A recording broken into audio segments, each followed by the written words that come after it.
So thank you for joining us on this Staying Organized webinar. As you saw from the description, this is a really complicated process. Sometimes there are a lot of details to keep track of. And so Angela and I and myself and Paige and Hannah here are going to help you keep track of all these things. So first, we'll introduce ourselves. I'm Stephen Campbell. I'm the Director of Admission here at the Lamont School of Music, University of Denver. Angela?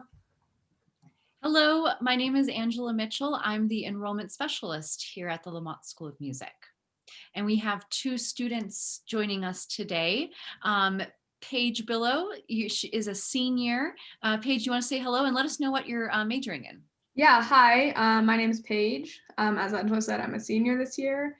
I'm studying jazz saxophone performance at Lamont, and this will be my last year here.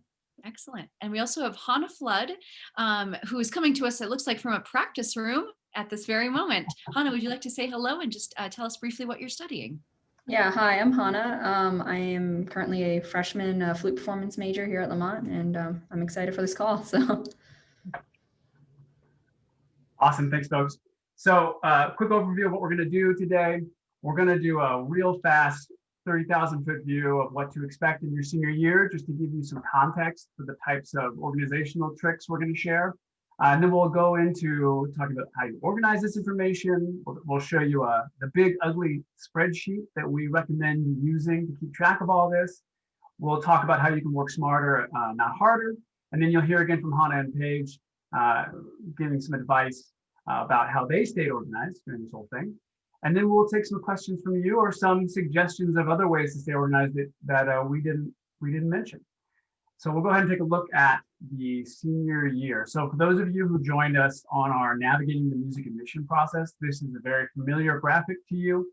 It really just lays out from September to May, the admission process, both at the top line there, kind of what's happening, and then those arrows point to things that you should be doing, right? The things that are going on in your life at that point.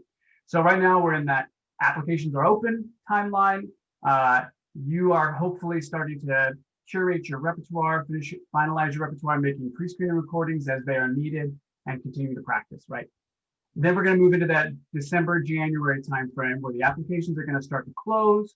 Those pre-screening recordings are going to start to come due, and then you'll have your auditions scheduled. At that point for you, in a normal year, a pre-COVID year, you would start planning your travel, right? Figure out which schools you're going to visit in person, which schools you're going to send recorded auditions to, and the like. Of course, this year with the pandemic, most of us, including Lamont, will be doing auditions only by recording and then having a Zoom interview component. So we will still be scheduling those in that time frame, that December, January time frame, but you obviously won't be needing to plan quite as much travel. You'll be finishing your first semester of senior year at that point, and of course, you're continuing to practice. In January and February, we're continuing to schedule auditions, but this is really when the auditions are taking place, right? So even this year, when you're submitting recorded auditions and doing Zoom interviews, this is when we're reviewing those recorded auditions and when you're tuning in for those Zoom events. Normally, you'd be enjoying the audition experience on campus at these places and taking part in a bunch of events. This year, we hope that will still be the case, albeit virtually. So again, the premise is the same. You really are wanting to try and gather as much information as you can about these various schools that you're auditioning for, get to know the faculty better, and talk to people about kind of what you're thinking. Come March and April, we're finishing up auditions, but then that's when you're going to start hearing from schools. For Lamont, for the University of Denver as a music major, you will hear from us at the end of February into early March. So you'll have all that information right about that point. And then as you'll see, May 1, you have all the way to May 1 to make your decision. So at that point, you're comparing offers, right? You've heard, hopefully, from all the places you've auditioned, and you've gotten a lot of great offers of admission and scholarship. And so now you have to start crunching numbers, talking to faculty, talking to admission staff like Angela and myself, talking to current students like Hana and Paige, and just trying to finalize your decision. At that point, you're really kind of narrowed down to hopefully just a few schools that you're considering. And then again, May 1 is when you have to let us know if you're coming or not, right? So again, 30,000-foot view. This is the admission timeline. We were going to start slotting in some of these organizational tactics. Really what we're talking about is this first 6 to 7 months to start keeping track of all these schools you're considering. So take it away, Angela. All right. So there is so much to keep track of, especially if you're applying to more than 2 or 3 schools. Everyone has, different deadlines. They might have different repertoire requirements. They might have a pre-screen or they might not. It's a lot to keep track of.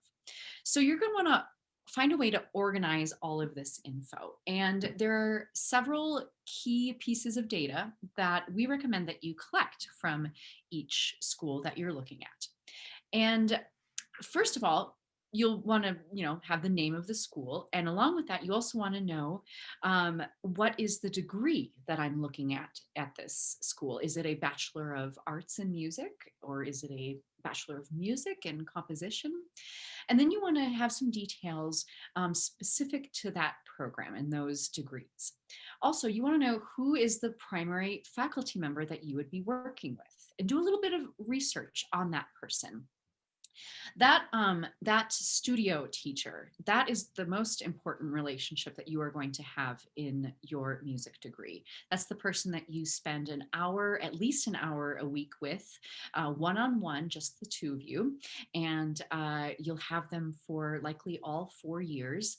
So you really want to make sure that that is a good, positive working relationship for both of you. Other things to be looking at when you're compiling all of this information for applying to colleges.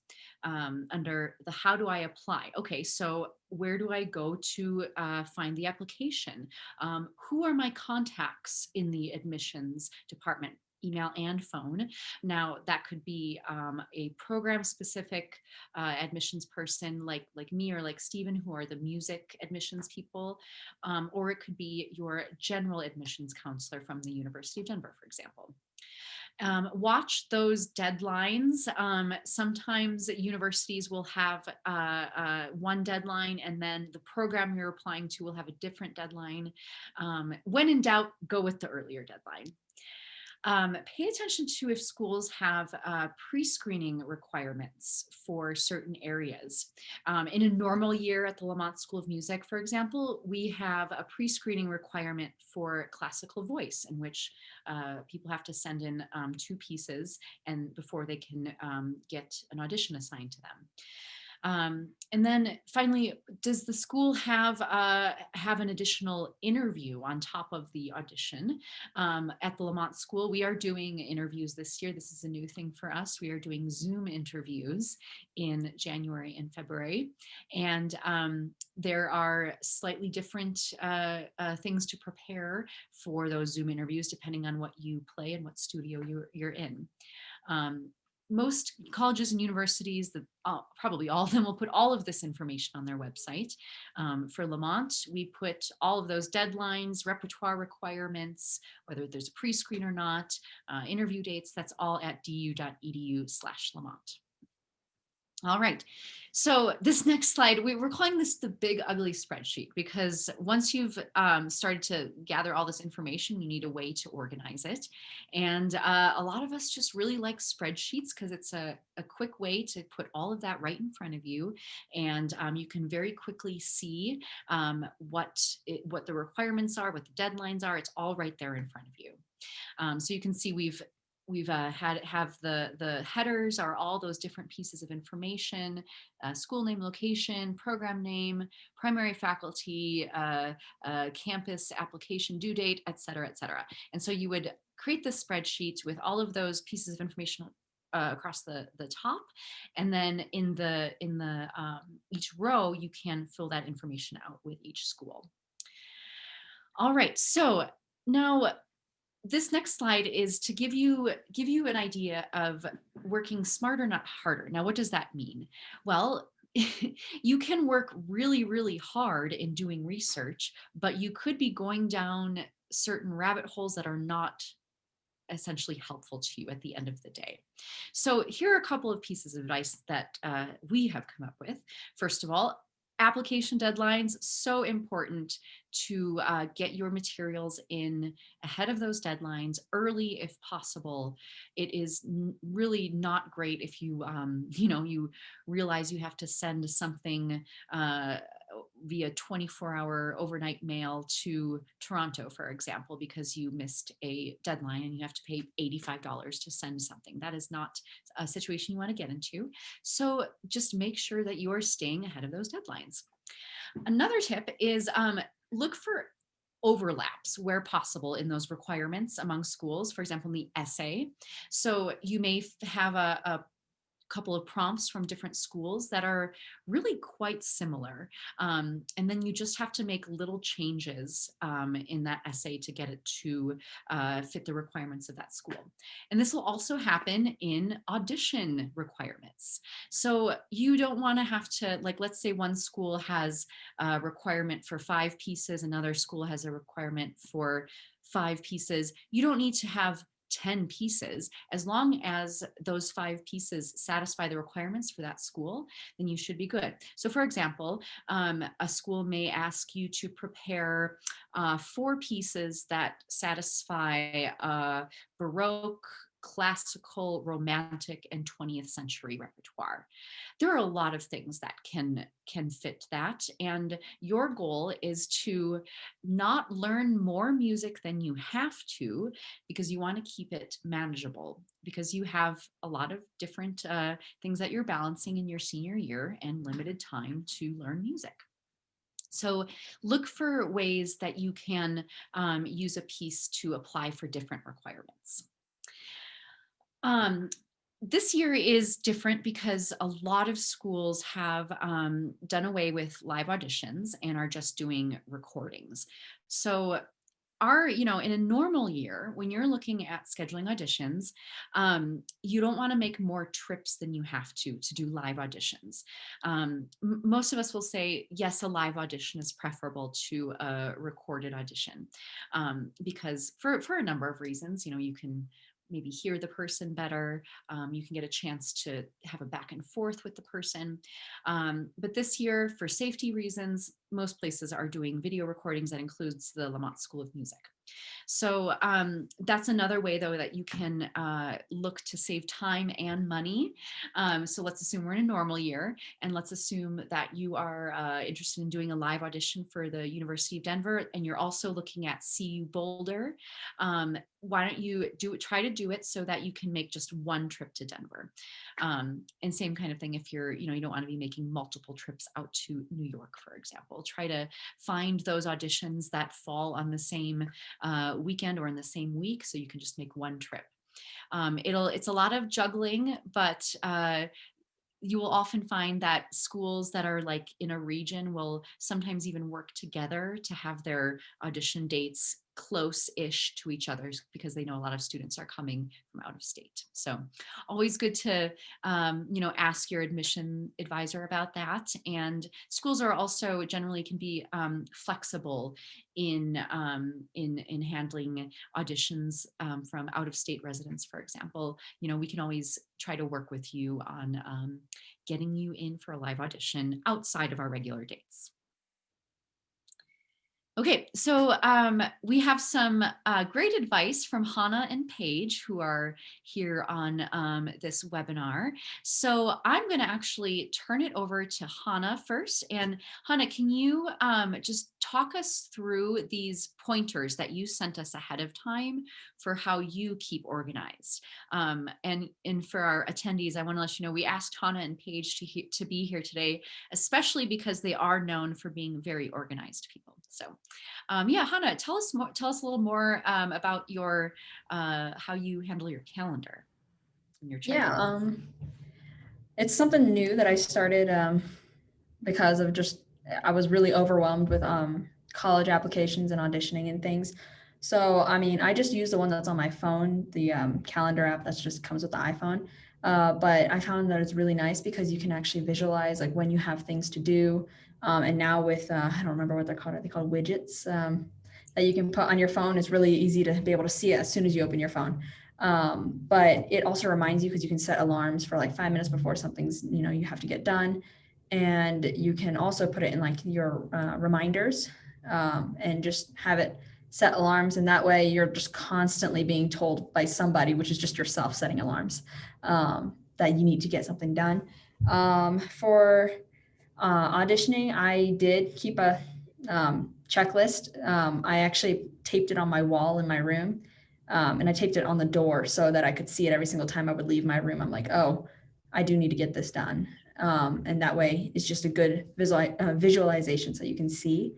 And yeah, when I was applying to colleges, I did have a nice spreadsheet that I did have on my computer. And I also had files spread out.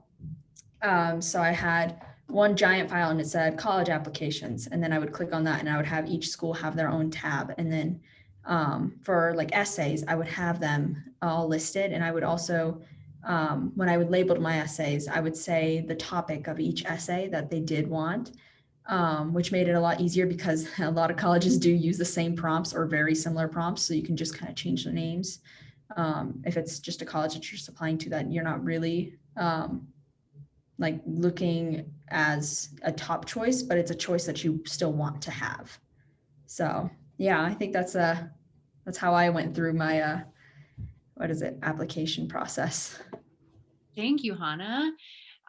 Paige, you have some excellent tips as well. Yeah, so when I was applying to schools, I think I applied to like 6 schools, so I had a lot to keep track of. The number one thing for me was just being over prepared, and that goes for your audition material, that can go for your essays, that can go for just the readiness of your overall application as well. So yeah, being over prepared will never hurt you, and it will pretty much always help you, especially if you do have an in-person audition. When those nerves start kicking in, being over prepared is like maybe gonna sort of be your saving grace there if you get really nervous. So yeah, then making a calendar, of course, we've gone over, and that's super helpful for everyone. Being able to visualize those deadlines and sort of see how much time you have for each thing, and maybe prioritize the things that you think are going to take more time or the things that are going to be harder. Keeping all of this information written down, I would recommend keeping it in the same place for every school. So you just have to open one document and all of your information is there, everything you need is there, and all the information for every school. That can include your faculty members in your program, deadlines for your audition materials, or for just the normal applications. I would have it all in the same place. And then, as we said earlier, if it's possible, submit as early as you can, and that will just sort of be a weight off your shoulders when you do that. So, yeah. Awesome. Thanks, Well, guys. I do want to pipe in real quick. We talked about streamlining your essays and things like that. And one thing to always keep in mind, small organizational thing, when you change those names on the essays, make sure you get the right name for the right college. So this happens actually pretty often, a couple times a year, where someone in a recommendation or in an essay will address that essay or recommendation to the wrong school because they're just, copying and pasting new names in there. So definitely worth another check through those things just to make sure that that it matches the place you're sending it to. Also, I put this in the chat to make sure that you guys saw it. If you have any questions, the Q&A functionality is open, and we would love to answer any questions you have about what we've talked about. And actually, in Paige and Hana, you can keep your videos on, and we'll just turn off the PowerPoint and answer questions as they come in, if there are any from our attendees. Oh, one other thing I'll add as they consider questions. I, unlike Hana and Paige and probably Angela, was a less organized college applicant. And I absolutely, it always would stress me out to hear all the organizational things that I should be doing, but just don't come naturally to me. The thing that was most helpful, I think Hana said this, but Paige might have as well, that it actually really does help you feel less stressed to have it on paper. I've developed those organizational skills as I've gotten older. This is one of those opportunities, one of those big decisions in life that allow you to build some of those skills. So even if you're not a super organized person, this is a chance to practice those skills, because you'll be developing them over your entire life, and they will be helpful to you more and more as you go through. So kind of zoom out and picture this as one point along a greater continuum, opportunities for you to learn and develop. As we're waiting for questions, Hana and Paige and Angela, if you have any other feedback, we'll give our attendees just a few more minutes to throw something in the Q&A, and if there are no questions, we'll go ahead and sign off. But anything else that any of the three of you want to add? Yeah, one thing I was just thinking about that helps me stay organized is putting structure in my day. So what that means is I'm generally waking up roughly around the same time every day, and I know that I'm gonna spend about an hour practicing later in the day, and then I also want to make sure I do my email like first thing in the morning, and that helps me stay calm when things get really busy, because I'm still, when so many things you can't control in your life, if you can at least control like the structure of your day, that can help you feel more organized. It just makes it a little bit easier to do all this other stuff that we're talking about. So we have a question from Ryan about pre-screening repertoire versus audition repertoire. So Ryan, you're welcome to use the same songs again. A lot of times schools, and by that I mean the songs you used on your pre-screening, you could then use again at an audition. The thing you'll just have to kind of look at is a lot of times schools will have bigger requirements, more rep requirements for the audition than they do for the pre-screening, right? So you'll have to add some pieces to your program list. And then the other thing is you'll just want to make sure that the requirements are the same. Even if the number of pieces is the same, maybe they didn't require multiple foreign languages at the pre-screening stage, but they do at the audition stage. So just go back and double check. That Big Ugly Spreadsheet will help you on this. Like Angela was saying, you're looking at audition rep versus pre-screening rep, and you can see how to be efficient. Can I learn some of those songs now and use them during the pre-screening portion? So yes, absolutely, you can use the songs over again. In fact, it will give you an opportunity to show the faculty the improvement you've made in between the time you recorded it and the time you're holding audition.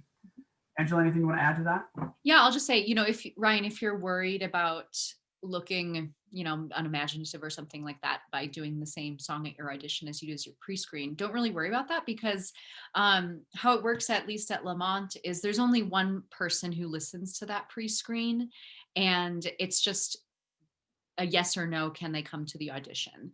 So if you go sing that same song at your audition, only that one faculty will have heard you again, and they will not ding you for that. They will hopefully, be impressed by the improvement that you have made since they heard you the first time.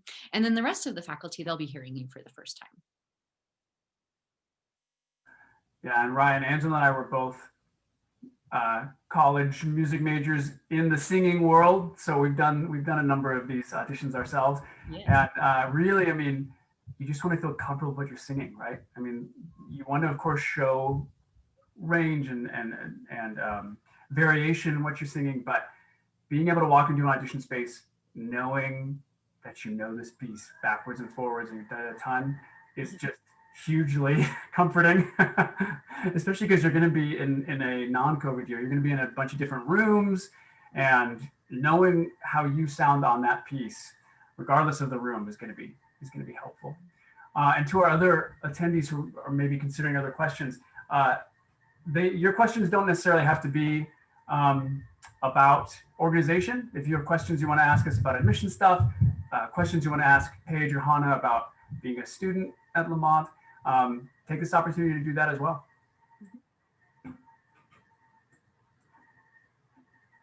I could add something really quick.